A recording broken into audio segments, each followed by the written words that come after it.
आधारैकनिलया ब्रह्मग्रन्थि विभेदिनी मणिपूरान्तरुदिता विष्णुग्रन्थि विभेदिनी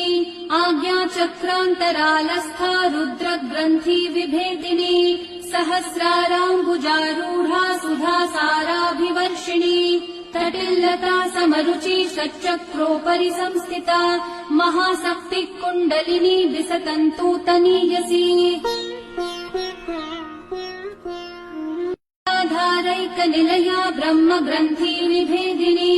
मणिपूरान्तरुदिता विष्णुग्रन्थि विभेदिनी आज्ञाचक्रान्तरालस्था रुद्रग्रन्थि विभेदिनी सहस्राराम्बुजारूढा सुधासाराभिवर्षिणी तटिल्लता समरुचि षट्चक्रोपरि संस्थिता